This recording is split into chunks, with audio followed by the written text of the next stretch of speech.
First of all, let's look at the overall shape of the atrial segment and the atrial appendages. And here you can see quite nicely this right atrium and right atrial appendage has a classical shape. That's not always the case, of course. If you have congenitally malformed hearts, the shape can become markedly distorted. If you've got tricuspid valve dysplasia, for instance, then you have ballooning of the right atrium because of the incompetence of the tricuspid valve. So you have to bear that in mind, that shape is not always a good way of defining an atrial appendage, although it's probably the thing that you'll see more frequently than the other components on echo. So triangular shape of the right atrial appendage, so very broad base there, and as Prof has said, if I turn it around, it looks effectively like a map of India, with a bit of imagination, I guess. It then has a broad junction, as we say, with its systemic venous component.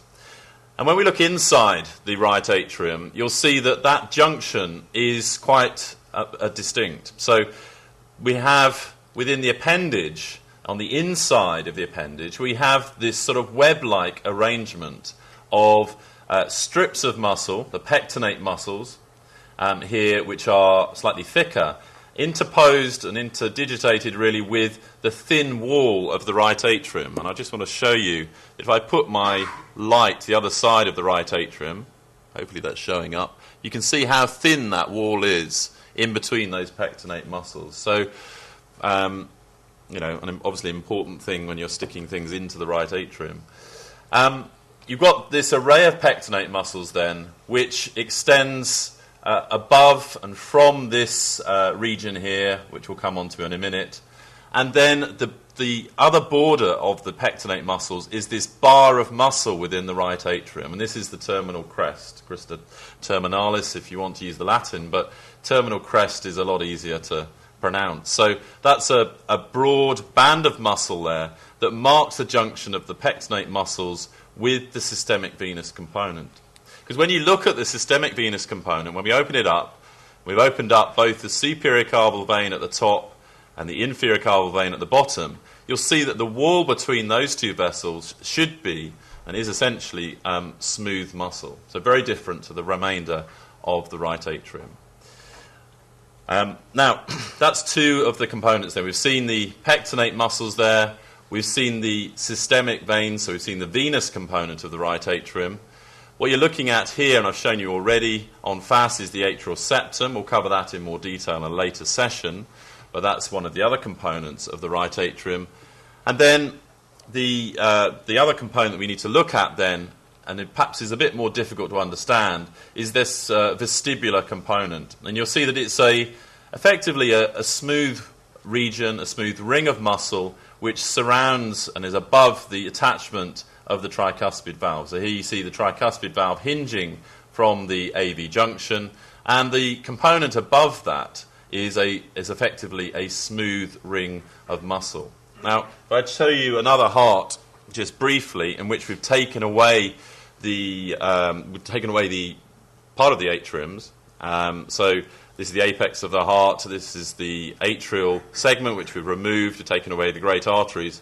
I turn it around. You see most of those components quite beautifully, and in particular, you see the vestibular component as more of a ring surrounding the tricuspid valve. So let me just point things out to you. This is the right atrial appendage. You see how it wraps itself around the pulmonary trunk. So it runs around the anterior surface of the pulmonary trunk there, and the right ventricular outflow tract. Here you see beautifully the pectinate muscles, which are extending all the way from the tip of the appendage around the front and then inferiorly all the way to the crux of the heart. So the crux, as we'll describe to you when we come on to AV valves, is the point where the valves cross the septum. So it runs all the way around to the inferior aspect of the heart, to the crux. And then the vestibule, as you see, surrounding the tricuspid valve. Now, also what you see in this specimen, quite importantly, is the other systemic vein coming into the right atrium. I just want to emphasize to you the course of this vein. We'll look at it in a little bit more detail again, but the course of this vein is very much inferior with respect to the rest of the heart. So when you're looking at hearts in echo 4-chamber planes, you're in this sort of plane, this sort of axis, cutting across both AV valves. If you're imaging the coronary sinus, then you're imaging very much inferiorly towards the diaphragm. And you see how the coronary sinus itself runs along the diaphragmatic surface, effectively runs between the left atrium and the left ventricle, and then has its opening, so the mouth of the coronary sinus then is inferior into the right atrium, so inferior with respect to the atrial septum. So that's the other thing that you see then. The remaining component of the atrial chambers is this atrial septal structure. And there you see it beautifully cut across. You see its rims, which we'll emphasize later. And there you see the central component, which is the atrial septum. Now, that's most of what you need to know about the right atrium. I've not emphasized the triangle of Koch and the other things because we'll emphasize those in just a moment. There are some other structures that you'll see on echo within the right atrium. But let me turn to the left atrium very quickly and show you the differences. Because when you look at the left atrium in this specimen, you'll see that there are also pectinate muscles within the left atrium. So there you see bands of muscle, okay, extending from the tip of the left atrium. But the crucial difference between the two is that those pectinate muscles stop at this narrow junction between the appendage and the remaining components of the left atrium. So that's the crucial difference between the left and the right atrium and the way we distinguish one from the other. Now you'll notice that the left atrial appendage is essentially a narrow tubular structure, very different to the right atrium. Quite often the appendage itself will hook and turn back on itself. If I show you just briefly the cast of the heart that you've already seen several times, you'll see that in this particular specimen, this patient, there is a hook, a bend in the left atrial appendage, so it turns back on itself. And there you see beautifully the outline, really, of the pectinate muscles here, which are giving the left atrial appendage this coral-like appearance. You see the little extensions there, which are running in between the pectinate muscles of the left atrium. So, again, with a bit of imagination, I guess if you turn this around, it looks a bit like a map of Italy instead of a map of India in some patients. So here you can see also beautifully the smooth nature of the remainder of the left atrium. So look at this wall here. You'll see it's very, very smooth. This is what we call the body of the atrium. You notice that I didn't really point out the body of the right atrium because it's a very, very small structure on the right side. But on the left side, it's a very extensive structure. It's a spherical structure there, here extending from the vestibule to the point where the pulmonary veins and the appendage join together. So all of this is the body of the left atrium, and it's, as I say, an extensive structure. Now, pulmonary veins, the venous component, very different in orientation, clearly to the right side. In this particular person, you'll see that there are two pulmonary veins coming on the right side, but the left pulmonary vein, at its junction with the body of the atrium, is effectively a solitary structure. And there's quite a bit of variation when you look from patient to patient in the number of pulmonary venous openings into the left atrium. And then essentially the anatomy is the same for the rest of the left atrium. We have a vestibule. It's a little bit unclear on this cast, but I'll show you again in the specimen in a minute. We've got a smooth-walled region here, smooth ring, just above the insertion point of the mitral valve. So the mitral valve fits in between there in this cast. So effectively that's the components of the atrium, the atriums. Let's look then at the ventricular mass. And I'm going to show you, in fact I'm going to move again to the large adult heart. Hopefully you're all following what I'm saying and demonstrating to you. But I'm going to move to this large adult heart because it's easier to see structures. And as you've heard already, it's most effective to divide the ventricular mass into three components. So we have the ventricular mass extending from the atrioventricular junction. We can just close in on this region here, V. You'll see that here we have the junction between the atrial myocardium and the ventricular myocardium there, fatty tissue filling that groove, and a right coronary artery sitting within that fatty tissue. So this is the AV junction. The ventricular mass then extends from the AV junction towards the apex and then out towards the outlet. We have two valves guarding the inlet, one in the inlet, one in the outlet of this pump-like chamber. And the apical portion, as you see here, is then the force-producing component of the ventricle, as we say, the piston within this pump. So fairly simple if you think of it in those sort of plumbing terms. There's a little bit perhaps of confusion sometimes in defining the extent of the inlet component of the right ventricle and the left ventricle.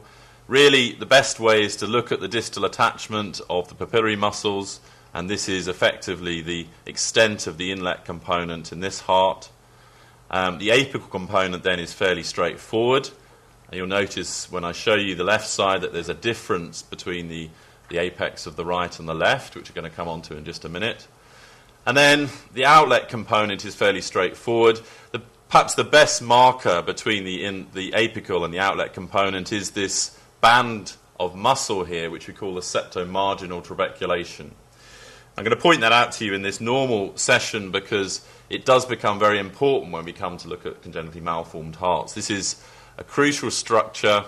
It has a large trunk, if you like, which extends out and gives off lots of little muscle bundles at its base. So if you like, it has roots which extend into the apical portion and also extend into the outlet of the right ventricle.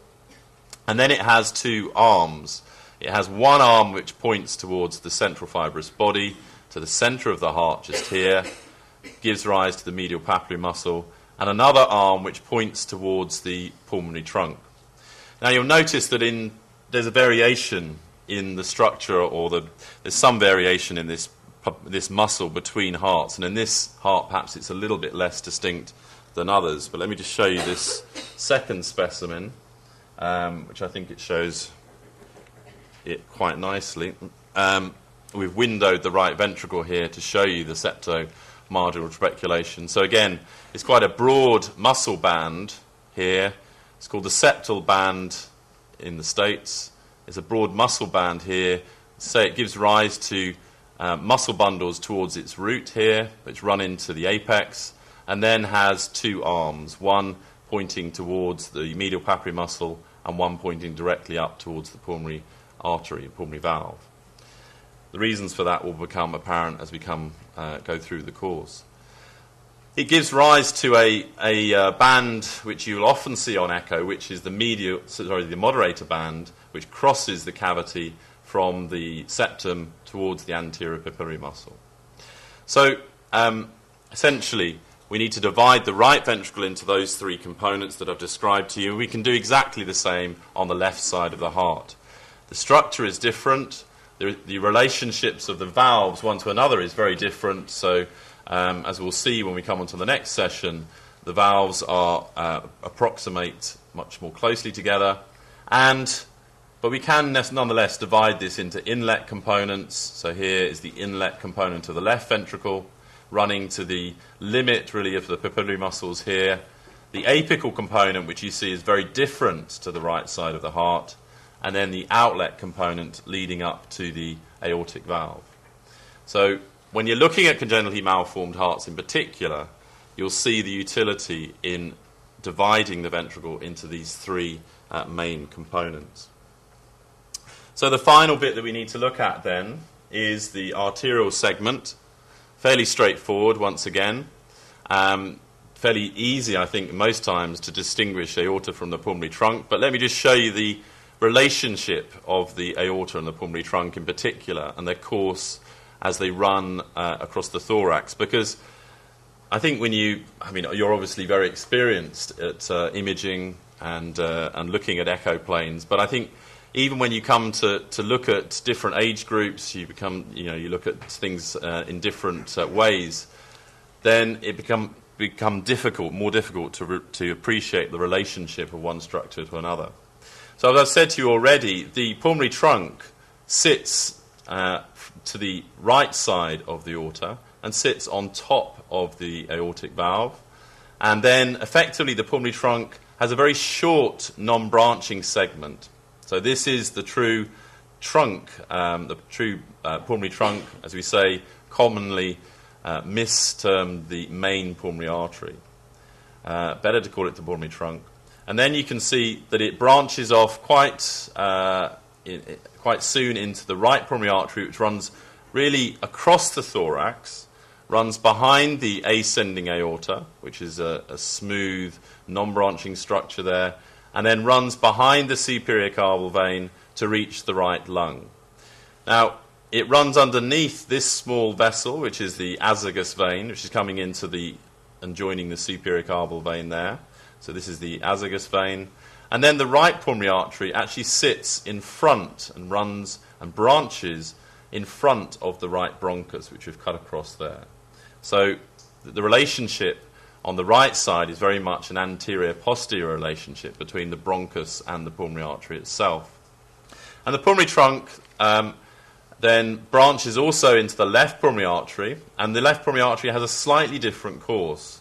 So the left pulmonary artery very much branches and takes a course more towards the head and runs over the top of the left bronchus. So there we've cut across the left bronchus and the left pulmonary artery, and you can see how it runs over the top, and then it will branch as it comes down behind the left bronchus and runs into the left lung. So a very different arrangement on the left and the right side of the heart. And very often the left pulmonary artery branches a little bit later than the right pulmonary artery. Now in this specimen, what you're seeing is the remnant of the arterial duct. So the duct is effectively closed here, and it's much, much smaller. In fetal life, it's a significant channel. It's slightly smaller than the pulmonary trunk, but clearly is the main pathway between the pulmonary trunk and the descending aorta. In fetal life, that closes off and becomes a ligamentous structure. This isn't quite a ligament, but it's certainly, to all intents and purposes, closed. And you see that that's the connection between the pulmonary trunk and the underside of the aortic arch. And it joins the aortic arch at the just distal to the narrowest portion of the aorta, which is the isthmus. So the isthmus is the segment between the left subclavian artery and this ductal ligament, and that is usually the region where the aorta narrows down. So the pulmonary trunk is fairly simple. It's directed back towards the spine. It has the branches in the transverse portion. The aorta is much more complicated in its direction. It clearly is coming from the left side of the heart, but initially is coming out and directed towards the right shoulder. So it's orientated from left to right. Here you can see it giving rise to the coronary arteries. There's the right coronary artery and the left. We need to flip back the left atrial appendage to show you the origin of the left main stem just there. This is a small neonatal heart, so the coronary arteries are fairly small. Then there's this sort of dilatation of the ascending aorta, and that's found even in normal hearts. It's accentuated clearly when you have valvar problems, valvar stenosis, aortic valvar stenosis. But it's usually the widest portion of the aorta, this middle segment just here. And then the aorta clearly passes from right to left across the thorax, so it passes obliquely across the thorax if we're viewing the heart from the head. So it's going from right to left to join the descending aorta and to join the arterial duct just here. And as it does so, it gives rise to the three head and neck vessels. Usually the brachiocephalic artery and the left common carotid artery are very close together, and then there's a short gap between the left common carotid and the left subclavian artery in the normal heart. And that's then accentuated in other conditions such as coarctation. So the aorta has this very much this complicated course. The arteries cross one another at the valvar level, as you know well, and then they become more parallel and converge together as they run towards and meet the descending aorta.